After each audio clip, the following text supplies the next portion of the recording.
ಡಾಲಾಯ್ತ್ ಅವರ ಸಾರಥ್ಯದಲ್ಲಿ the Friday times news.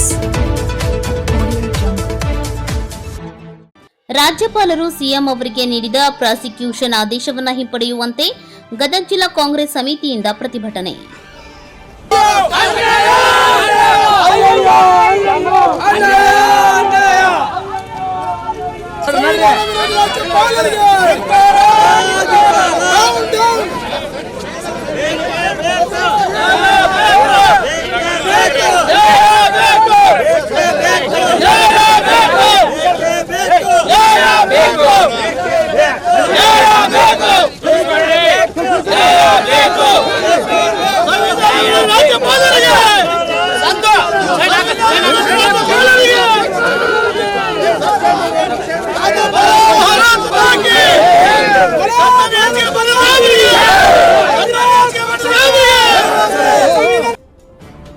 Karnataka ರಾಜ್ಯದ ಮುಖ್ಯಮಂತ್ರಿ ಸಿದ್ದರಾಮಯ್ಯ ವಿರುದ್ಧದ ಪ್ರಾಸಿಕ್ಯೂಷನ್ ಬಗ್ಗೆ ಮಧ್ಯಸ್ಥಿಕೆ ವಹಿಸಿ ರಾಜ್ಯಪಾಲರಿಂದ ಆದೇಶವನ್ನು ಹಿಂಪಡೆಯಬೇಕೆಂದು ಆಗ್ರಹಿಸಿ ಜಿಲ್ಲಾ ಕಾಂಗ್ರೆಸ್ ಸಮಿತಿಯಿಂದ ಪ್ರತಿಭಟನೆ ನಡೆಸಿ ಜಿಲ್ಲಾಧಿಕಾರಿ ಮೂಲಕ ರಾಷ್ಟ್ರಪತಿಯವರಿಗೆ ಮನವಿ ಸಲ್ಲಿಸಲಾಯಿತು. ನಗರದ ಕಿತ್ತೂರು ಚೆನ್ನಮ್ಮ ವೃತ್ತದಿಂದ ಜಿಲ್ಲಾಧಿಕಾರಿ ಕಚೇರಿವರೆಗೆ ಪ್ರತಿಭಟನೆ ನಡೆಸಿದ ಜಿಲ್ಲಾ ಕಾಂಗ್ರೆಸ್ ಸಮಿತಿಯ ಕಾರ್ಯಕರ್ತರು ಜಿಲ್ಲಾಧಿಕಾರಿಗಳಿಗೆ ಮನವಿ ಸಲ್ಲಿಸಿದರು. ಈ ಸಂದರ್ಭದಲ್ಲಿ ಗದಗ ಜಿಲ್ಲಾ ಕಾಂಗ್ರೆಸ್ ಸಮಿತಿಯ ಅಧ್ಯಕ್ಷರು ಹಾಗೂ ರೋಣ ಶಾಸಕರಾದ ಜಿಎಸ್ ಪಾಟೀಲ್ ಅವರು ಮಾತನಾಡಿ, ಕರ್ನಾಟಕ ರಾಜ್ಯದ ರಾಜ್ಯಪಾಲರು ಸಂವಿಧಾನ ಬಾಹಿರವಾಗಿ ಮುಖ್ಯಮಂತ್ರಿ ಸಿದ್ದರಾಮಯ್ಯನವರ ಪ್ರಾಸಿಕ್ಯೂಷನ್ಗೆ ಅನುಮತಿ ನೀಡಿದ್ದಾರೆ.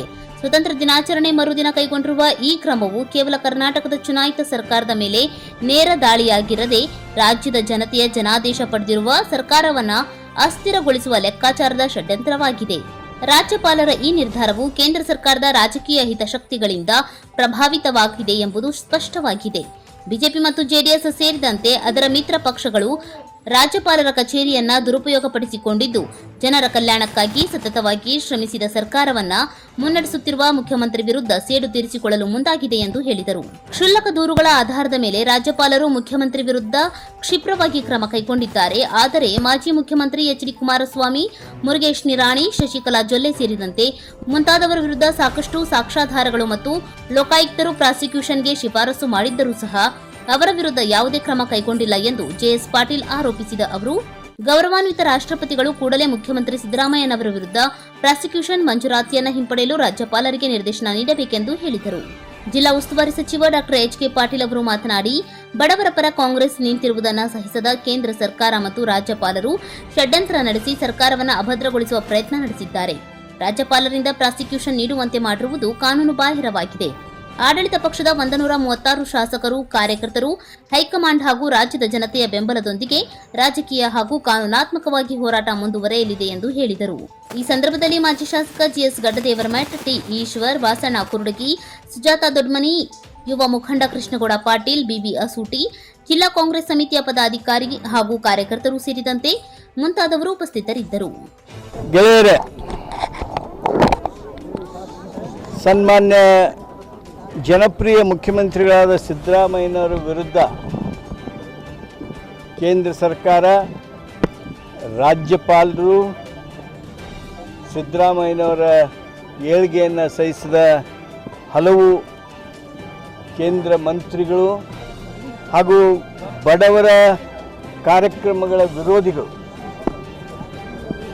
ಕಾಂಗ್ರೆಸ್ ಪಕ್ಷ ಭದ್ರವಾಗಿರ್ತಕ್ಕಂಥ ಬಡವರ ಪರ ಸರ್ಕಾರ ನೀಡ್ತಕ್ಕಂಥದ್ದನ್ನು ಸಹಿಸದೇ ಇರುವಂಥ ಕೆಲವು ಶಕ್ತಿಗಳು ಷಡ್ಯಂತ್ರ ರೂಪಿಸಿ ಸನ್ಮಾನ್ಯ ಸಿದ್ದರಾಮಯ್ಯನವರ ನೇತೃತ್ವದ ಕಾಂಗ್ರೆಸ್ ಸರ್ಕಾರವನ್ನು ಅಭದ್ರಗೊಳಿಸಬೇಕು. ಅಭದ್ರಗೊಳಿಸೋದ್ರ ಮೂಲಕ ಕಾಂಗ್ರೆಸ್ ಸರ್ಕಾರವನ್ನು ಅಶಕ್ತಗೊಳಿಸುವ ಅಥವಾ ಕಾಂಗ್ರೆಸ್ ಸರ್ಕಾರವನ್ನು ಕಿತ್ತೊಗೆಯುವಂಥ ಪ್ರಯತ್ನ ಏನು ಮಾಡ್ತಾ ಇದ್ದಾರೆ, ಅಂಥ ಶಕ್ತಿಗಳು ಇವತ್ತು ಸನ್ಮಾನ್ಯ ಸಿದ್ದರಾಮಯ್ಯನವರ ವಿರುದ್ಧ ಸೆಕ್ಷನ್ 17A ಹಾಗೂ 218 BNS ಪ್ರಕಾರ ರಾಜ್ಯಪಾಲರಿಂದ ಅನುಮತಿಯನ್ನು ಕೊಡಿಸುವುದರ ಮೂಲಕ ಅಭದ್ರತೆಯನ್ನು ಮಾಡೋದಕ್ಕೆ ಮುಂದಾಗಿದ್ದಾರೆ. ಮಾನ್ಯ ರಾಜ್ಯಪಾಲರು ಕೊಟ್ಟಿರ್ತಕ್ಕಂಥ ಈ ಆದೇಶ, ಅವರು ಕೊಟ್ಟಿರ್ತಕ್ಕಂಥ ಅನುಮತಿ, ಇದು ಸಂವಿಧಾನ ಬಾಹಿರವಾಗಿರ್ತಕ್ಕಂಥದ್ದು. ಇದು ಯಾವುದೇ ರೀತಿಯಿಂದ ಸದುದ್ದೇಶದ ಆದೇಶ ಅಲ್ಲ. ಸದುದ್ದೇಶದ ನಿರ್ಣಯ ಅಲ್ಲ, ಇದು ರಾಜಕೀಯ ದುರುದ್ದೇಶದ ರಾಜಭವನವನ್ನು ರಾಜಕೀಕರಣಕ್ಕೆ ಬಳಕೆ ಮಾಡಿಕೊಂಡು ಕೇಂದ್ರ ಸರ್ಕಾರದ ನಿಯಮಗಳನ್ನು ಸಹಿತ SOPಗಳು, ಸ್ಟ್ಯಾಂಡರ್ಡ್ ಆಪರೇಟಿಂಗ್ ಪ್ರಿನ್ಸಿಪಲ್ಸ್, ಅವನ್ನೂ ಸಹಿತ ಗಾಳಿಗೆ ತೂರಿ ಜನಕಲ್ಯಾಣವನ್ನು ನೆನಪಾರಿ ಪ್ರಜಾಸತ್ತಾತ್ಮಕ ವ್ಯವಸ್ಥೆಯನ್ನು ಅಶಕ್ತಗೊಳಿಸುವಂಥ ಒಂದು ಕುತಂತ್ರ ಇವತ್ತು ನಮ್ಮ ರಾಜ್ಯದಲ್ಲಿ ನಡೆದಿದೆ. ನಮ್ಮದು ಒಕ್ಕೂಟ ವ್ಯವಸ್ಥೆ, where in a federal system.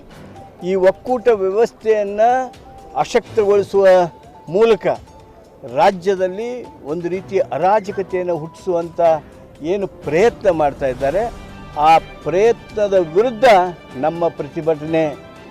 ತಾವೆಲ್ಲ ನೋಡಿದ್ರಿ, ರಾಜ್ಯಪಾಲರು ಕೊಟ್ಟಿರ್ತಕ್ಕಂಥ ಈ ಅನುಮತಿಯ ಮೊದಲೆಲ್ಲ ಕೇಂದ್ರದ ಮಂತ್ರಿ ಆಗಿರ್ತಕ್ಕಂಥ Kumaraswamy, Pralhad Joshi,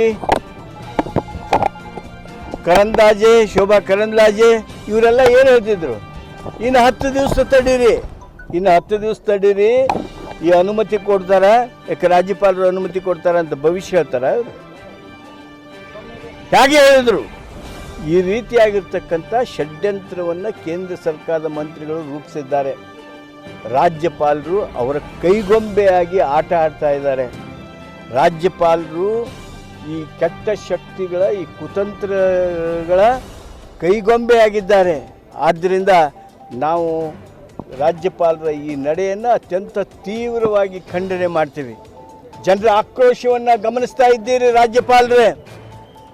this is how people of Karnataka have taken your decision. ನಮ್ಮ ಸರ್ಕಾರ ನಿಮ್ಮ ಅನುಮತಿ, ಅನಾನುಮತಿ ಅಥವಾ ನಿಮ್ಮ ಆದೇಶದ ಮೇಲೆ ನಿಂತಿಲ್ಲ. ನಮ್ಮ ಸರ್ಕಾರ ನಿಂತಿದ್ದು ಕನ್ನಡಿಗರ ಅಭಿಮಾನದ ಮೇಲೆ, ಕನ್ನಡಿಗರ ಆಶೀರ್ವಾದದ ಫಲವಾಗಿ ಇವತ್ತು ನಮ್ಮ ಕಾಂಗ್ರೆಸ್ ಸರ್ಕಾರ, ಸಿದ್ದರಾಮಯ್ಯನವರ ಸರ್ಕಾರ ಸ್ಥಾಪನೆ ಆಗಿರೋದು.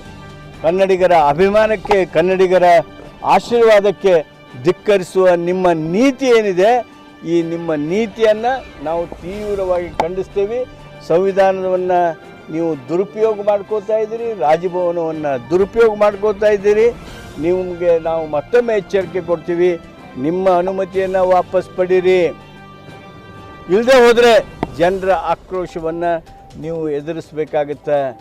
ನ್ಯಾಯ ಸಿಗುವವರೆಗೂ ನಾವು ಹೋರಾಟ ಮಾಡ್ತೀವಿ. ನಮ್ಮ ಹೋರಾಟ ರಾಜಕೀಯ ಹೋರಾಟ ಒಂದು ಕಡೆ ಆದರೆ, ಕಾನೂನಾತ್ಮಕ ಹೋಗಿರ್ತಕ್ಕಂಥ ಹೋರಾಟವನ್ನು ನಾವು ಮಾಡ್ತೀವಿ. ಆ ಎರಡೂ ಹೋರಾಟಕ್ಕೂ ನಮ್ಮ ಕಾರ್ಯಕರ್ತರು ಸಿದ್ಧರಿದ್ದಾರೆ. ನಮ್ಮ 33 ಮಂತ್ರಿಗಳು ನಾವು ಸಿದ್ದರಾಮಯ್ಯನವರ ಹಿಂದಿದ್ದೇವೆ, ಅವ್ರಿಗೆ ಬೆಂಬಲಿಸಿದ್ದೇವೆ. ನಮ್ಮ ಮಂತ್ರಿಮಂಡಲ ಒಗ್ಗಟ್ಟಾಗಿದೆ. ನಮ್ಮ 136 ಶಾಸಕರು, 135 + 1 136 ಶಾಸಕರು ಒಕ್ಕೊರಲಿನಿಂದ ಸಿದ್ದರಾಮಯ್ಯನವ್ರಿಗೆ ಬಲ ಕೊಟ್ಟಿದ್ದೇವೆ. ಹಾಗೂ ರಾಜ್ಯಪಾಲರ ಈ ಒಂದು ನಿರ್ಣಯವನ್ನು ತೀವ್ರವಾಗಿ ವಿರೋಧಿಸಿದ್ದೇವೆ. ಆದ್ದರಿಂದ ಶಾಸಕರ ಬೆಂಬಲ, ಮಂತ್ರಿಗಳ ಬೆಂಬಲ, ಕಾರ್ಯಕರ್ತರ ಬೆಂಬಲ, ಪಕ್ಷದ ಬೆಂಬಲ, ಹೈಕಮಾಂಡ್ನ ಬೆಂಬಲ, ನಮ್ಮ ಕಾರ್ಯಕರ್ತರೆಲ್ಲರ ಈ ಒಂದು ಒಕ್ಕೊರಲಿನ ಆಶೀರ್ವಾದ ಸನ್ಮಾನ್ಯ ಸಿದ್ದರಾಮಯ್ಯನವ್ರಿಗೆ ಇರುವಾಗ ಈ ಸರ್ಕಾರವನ್ನು, ಈ ನಮ್ಮ ಸರ್ಕಾರವನ್ನು, ನಮ್ಮ ಬಡವರ ಪರವಾಗಿರ್ತಕ್ಕಂಥ ಸರ್ಕಾರವನ್ನು ಯಾವ ಕಾರಣಕ್ಕೂ, ಯಾವ ಶಕ್ತಿಗೂ ಅದನ್ನು ಅಭದ್ರಗೊಳಿಸೋದಕ್ಕೆ ಸಾಧ್ಯ ಆಗೋದಿಲ್ಲ ಅನ್ನೋದನ್ನು ಸ್ಪಷ್ಟಪಡಿಸ್ತೇನೆ. ಈಗ ಯಾವುದೇ ತನಿಖಾ ವರದಿಗಳು ಇರಲಿಲ್ಲ, ಈಗ ಅದೇನಾದರೂ ಕೋರ್ಟಲ್ಲಿ ಗೆಲುವು ಆ ಥರ ಸಿದ್ದರಾಮಯ್ಯ ಪರವಾಗಿ ಆ ಥರ ಬರ್ಬೋದಾ? ನ್ಯಾಯ ನೋಡಿದರೆ ನೋಡಿ, ಈಗ ಕುಮಾರಸ್ವಾಮಿ ಪ್ರಕರಣ ತಗೊಳ್ಳಿ. ಕುಮಾರಸ್ವಾಮಿ ಪ್ರಕರಣದೊಳಗೆ ಈಗೇನಾಗಿದೆ ಅಂದರೆ, ಲೋಕಾಯುಕ್ತ ಎಲ್ಲ ವಿಚಾರಣೆ ಮಾಡಿದೆ, ಎಲ್ಲ ತನಿಖೆ ಮಾಡಿದೆ. ತನಿಖೆ ಮಾಡಿ ಅವರು ಪರವಾನಗಿಯನ್ನು ಕೇಳಿದ್ದಾರೆ. ಅದನ್ನು ಒಂದು ಕಡೆ ಹೆಂಗೆಲ್ಲ ಮೂಲೆಗೆ ಇಟ್ಟಾರ. ಸಿದ್ದರಾಮಯ್ಯನವ್ರ ಪ್ರಕರಣದೊಳಗೆ ಒಬ್ಬ ಕಂಪ್ಲೇಂಟ್ ಕೊಟ್ಟಾನ, ತನಿಖೆ ಆಗಿಲ್ಲ. ತನಿಖೆ ಮಾಡೋದಕ್ಕೆ ನಾವು ನ್ಯಾಯಮೂರ್ತಿಗಳೊಬ್ಬರ ಕಮಿಷನನ್ನು ನೇಮಕ ಮಾಡಿದ್ದೇವೆ. ಅದು ಈಗ ತಾನೇ ಅದು ತನ್ನ ಕೆಲಸ ಪ್ರಾರಂಭ ಮಾಡಿದೆ. ಆ ವರದಿ ಬರುಮಟ್ಟನೂ ತಡೀಲಿಲ್ಲ. ಅವರಿಂದ ಪೂರ್ವಭಾವಿ ತನಿಖಾ ವರದಿಯನ್ನು ರಾಜ್ಯಪಾಲರೇನು ಕೇಳೋದಕ್ಕೆ ಹೋಗಲಿಲ್ಲ. ಹಾಗೆಯೇ ತರಾತುರಿಯಲ್ಲಿ ಮುಂಜಾನೆ 26ನೇ ತಾರೀಕಿಗೆ ಕಂಪ್ಲೇಂಟ್ ಕೊಡ್ತಾರೆ ಅಬ್ರಹಾಮ್ ಅನ್ನೋರು. ಅದನ್ನು ರಾತ್ರಿ 7-8 ಗಂಟೆ ಅನ್ನೋಳಗೆ ಮಾನ್ಯ ರಾಜ್ಯಪಾಲರು ಆಗಲೇ ಶೋಕಾಸ್ ನೋಟಿಸ್ ಕೊಟ್ಟ ಬಿಟ್ರೆ ಯಾವ ನ್ಯಾಯ ಇದು? ಎಲ್ಲೂ ಕೇಳದೆ ಅರಿಯದೇ ಇರತಕ್ಕಂಥ ನ್ಯಾಯ ಇದು. ಈ ರೀತಿ ರಾಜ್ಯಪಾಲರ ಕಚೇರಿ, ರಾಜಭವನ, ನಾವೆಲ್ಲ ಅವ್ರಿಗೆ honourable governor, is excellency the governor ಅಂಥೇಳಿ ಗೌರವಾನ್ವಿತವಾಗಿ ಹೇಳ್ತಾ ಇದ್ದೀವಿ. ಸಂವಿಧಾನಾತ್ಮಕ ವ್ಯವಸ್ಥೆಯೊಳಗೂ ಅವರು ನಮ್ಮ ರಾಜ್ಯದ ಮುಖ್ಯಸ್ಥರು. ಅವರು ಈ ರೀತಿ ಮಾಡಿದರೆ ಏನು ರಾಜ್ಯ ನಡೆದಿತ್ತು? ಈ ಅರಾಜಕತೆ ಹುಟ್ಟಿಸುವಂಥ ಪ್ರಯತ್ನ ನಮ್ಮ ರಾಜ್ಯದಲ್ಲಿ ನಡೆದಿದೆ. ಅದಕ್ಕೆ ನಾವು ಅವಕಾಶ ಕೊಡೋದಿಲ್ಲ. ನಮ್ಮ ಜನ ನಮ್ಮ ಜೊತೆಗೆ ಇರ್ತಾರೆ. ನ್ಯಾಯಾಂಗದಲ್ಲಿ, ಕಾನೂನಿನ ಹೋರಾಟದಲ್ಲಿ ನಾವು ಗೆಲ್ತೀವಿ. ಅಬ್ರಾಹಿಂ ಅವರ ದೂರಿನ ಹಿಂದೆ ಈ ಒಟ್ಟು ಪ್ರಕರಣದ ಹಿಂದೆ ಕೇಂದ್ರ ಸರ್ಕಾರ ಇದೆ, political affairs committee of BJP ಇದೆ, ಮಂತ್ರಿಗಳಿದ್ದಾರೆ, ಕೇಂದ್ರ ಸರ್ಕಾರದ ಮಂತ್ರಿಗಳು, ರಾಜ್ಯದಲ್ಲಿರ್ತಕ್ಕಂಥ ಕೆಲವು ನಾಯಕರು, ಯಾರು ಗ್ಯಾರಂಟಿಗಳ ವಿರುದ್ಧ ಭಾರಿ ಮಾತಾಡ್ತಾರಲ್ಲ ಅವರೆಲ್ಲರೂ ಈ ಒಂದು ಕುತಂತ್ರದ ಹಿಂದೆ ಇದ್ದಾರೆ. 2011ರಲ್ಲಿ ಯಡಿಯೂರಪ್ಪನವರ ಪ್ರಕರಣದಲ್ಲಿ ಮಾನ್ಯ ಯಡಿಯೂರಪ್ಪನವರ ಪ್ರಕರಣದಲ್ಲಿ ಕೋರ್ಟ್ನವರು ರೆಫರೆನ್ಸ್ ಮಾಡಿದ್ದಾರೆ. ಇಲ್ಲೇ ಒಬ್ಬ ಖಾಸಗಿ ವ್ಯಕ್ತಿ ಕಂಪ್ಲೇಂಟ್ ಮಾಡಿದ್ದಾರೆ. ಇದನ್ನು ತಾವು ಅರ್ಥ ಸರ್, ಇದೇ ಖಾಸಗಿ ವ್ಯಕ್ತಿ SM ಕೃಷ್ಣರಿಂದ ಹಿಡಿದು ಇಲ್ಲಿವರೆಗೂ ಸಿದ್ದರಾಮಯ್ಯ ತನಕ ಸಿದ್ದರಾಮಯ್ಯನವರು, ನೆಕ್ಸ್ಟ್ ಆಮೇಲೆ ಕುಮಾರಸ್ವಾಮಿ ಅವರು, SM ಕೃಷ್ಣ ಜೊತೆಗೆ ಯಡಿಯೂರಪ್ಪನವರು ಅದೇ ರೀತಿ ಪ್ರಕರಣವನ್ನು ದಾಖಲಿಸಿದ್ದಾರೆ. ಜೊತೆಗೆ ಸಿದ್ದರಾಮಯ್ಯನವರು ಇವತ್ತು ತಡೆಯಾಜ್ಞೆ ಹೋಗಿದ್ದಾರೆ ಕೋರ್ಟಿಗೆ. ತಮ್ಮದು ತಪ್ಪು ಇಲ್ಲ ಅಂತ ಅಂದರೆ ತಡೆಯಾಜ್ಞೆ ಹೋಗೋದು ಯಾಕೆ? ಈಜೆ ಅಪರಾಧ ಮೇಲೆ ಆರೋಪ ಇದೆ, ಅಂದರೆ ಎದುರಿಸಬೇಕಾಗಿತ್ತು ಕಾನೂನು ಪ್ರಕಾರ. ಅದಕ್ಕೆ ತಡೆಯಾಜ್ಞೆ ಯಾಕೆ? ಕಾನೂನು ಪ್ರಕಾರ ಎದುರಿಸ್ತಾ ಇದ್ದೀವಿ ನಾವು. ಇದನ್ನು ಕಾನೂನು ಪ್ರಕಾರ ಎದುರಿಸ್ತೀವಿ. ರಾಜ್ಯಪಾಲರು ಮಾಡಿರ್ತಕ್ಕಂಥ ಏನು ಘೋರ ಅನ್ಯಾಯ ಇದೆ ಅದರ ವಿರುದ್ಧನೂ ಹೇಳ್ತೀವಿ. ಅದಾದಮೇಲೆ ಮುಂದಿನ ಹೆಜ್ಜೆಯಾಗಿ ಏನು ಹೇಳಬೇಕು ಅದನ್ನ ಹೇಳ್ತೀವಿ. ಕಾನೂನು ಫ್ರೈಡೆ ಟೈಮ್ಸ್ ನ್ಯೂಸ್ ಗದಗ.